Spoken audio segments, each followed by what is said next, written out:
The engines of the Ilyushin Il-96 roared as the aircraft descended through scattered clouds. Inside, Putin sat in quiet contemplation, the weight of decisions unspoken pressing on his shoulders. Across from him, his aides shuffled documents, talking points, intelligence briefs, economic data. But Putin's eyes were fixed on the window, the reflection of the sun bouncing off Tianjin's skyline below. This was more than diplomacy. It was theater. As the aircraft landed, the runway lined with military precision, Putin allowed a rare smile to touch his lips. The West expected Russia weakened. Instead, he would arrive here, under red carpets and fanfare, to signal that Moscow had allies, leverage, and a future. The hatch opened. Cameras flashed. Soldiers clicked their heels. The choir's voices rose, a haunting fusion of Russian folk and Chinese melody. For an instant, Putin paused at the top of the stairs, knowing the world would capture this exact moment, frame it, debate it. Then he descended with steady steps, each one echoing across geopolitical fault lines. "Welcome, President Putin," the Chinese vice president said with a bow. Putin nodded. "I am honored to be here. Our work together is only beginning." That night, as dignitaries were escorted to their luxury hotels, the real meetings began, not in the banquet halls, but in discreet backrooms guarded by silent operatives. A secret trilateral dialogue was scheduled between Russia, China, and Iran. The subject was not on the official agenda. The West would never see it on the press releases. It was about energy corridors, arms technology, and a new financial architecture to bypass SWIFT and the dollar system. Fiction blurred with reality here. As champagne glasses clinked in public, behind closed doors, maps were spread out on polished mahogany tables. Routes across Central Asia were traced with precision. Pipelines, digital cables, trade lines, arteries of a new geopolitical body. Putin leaned over the table. "Gentlemen, the West has declared this century theirs. Let us show them they were mistaken." The room fell silent.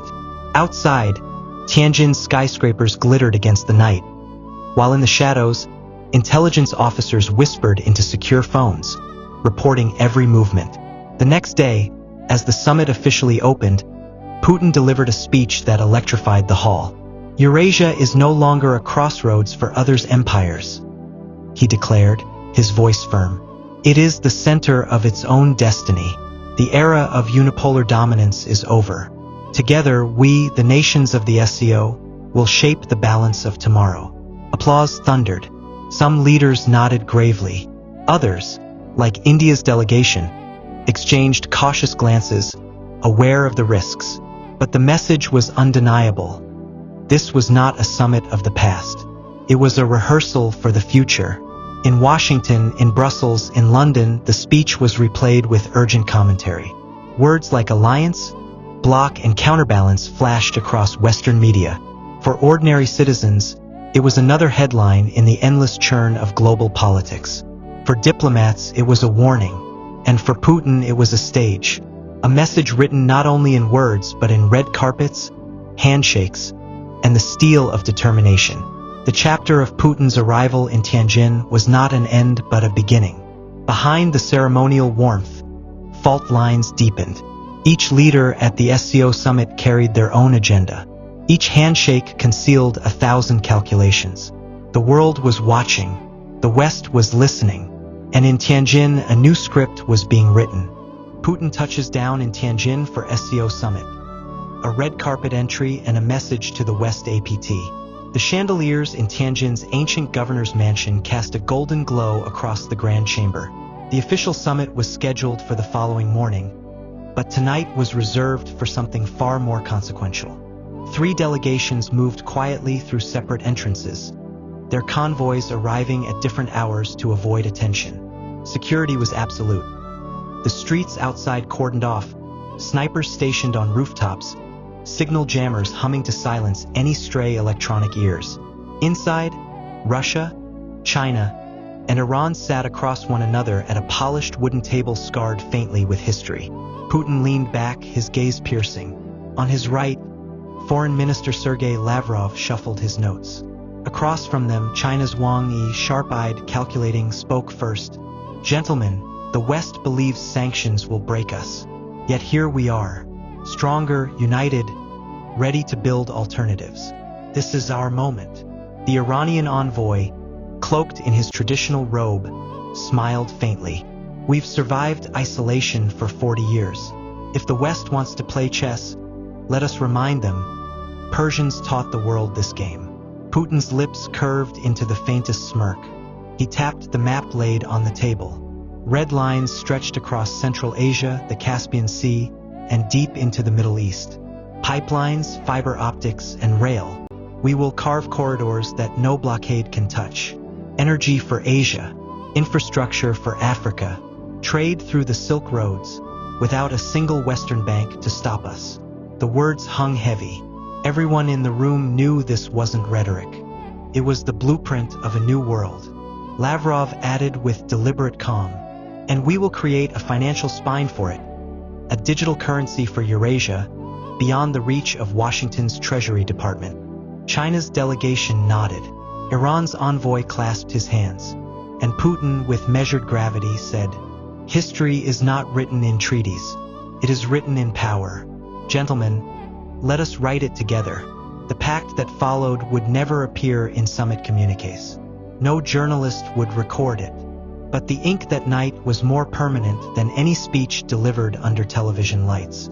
Thousands of miles away, in Washington, D.C., the Situation Room buzzed. Large screens flickered with live feeds from Tianjin, translated transcripts of Putin's speech, and intercepted chatter from intelligence operatives in Asia. The U.S. Secretary of State leaned forward, brows furrowed. "This isn't just symbolism. He's telling the world they're building an economic shield. If Russia, China, and Iran move ahead on energy and financial integration, our sanctions lose bite." The National Security Advisor added grimly, "And it's not just rhetoric. The intel suggests private talks on pipelines, railways, even crypto infrastructure. If they pull it off, Eurasia becomes an economic fortress." In Brussels, NATO officials echoed the alarm. The European press was already running urgent headlines. Putin's Tianjin speech marks new geopolitical frontline. SCO growing into counterweight to NATO? Russia and China unite. Iran joins chorus. Meanwhile, London's financial district buzzed nervously. Traders watched oil prices tick upwards, murmuring about whispers of new energy deals bypassing the dollar.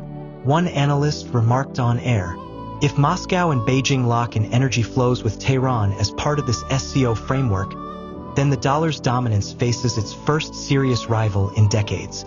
For the West, it wasn't simply about Putin's red carpet. It was about the shadows cast by Tianjin. Yet, not everyone in the SCO hallways was aligned.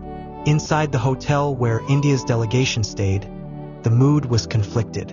New Delhi valued its partnership with Moscow, but it also leaned heavily toward Washington for technology and security. Prime Minister Modi's advisors debated late into the night. If this bloc becomes too rigid, India will be forced to choose sides, one official warned. Another replied, "And we cannot afford to abandon Russia. Not yet. But if the West retaliates, our balancing act will collapse." Unbeknownst to Putin, even as he tightened his trilateral pact, cracks of unease were forming elsewhere in the SCO ranks. Unity was not absolute. Loyalties were conditional, and in Tianjin, alliances could shift like shadows. The Tianjin summit was no longer a diplomatic routine. It was a stage upon which the fate of Eurasia was being rehearsed. In one chamber, Putin, China, and Iran envisioned a new order. In another, India and Central Asian states whispered doubts. And across the oceans, the West watched with growing unease, bracing for ripples that could soon become waves.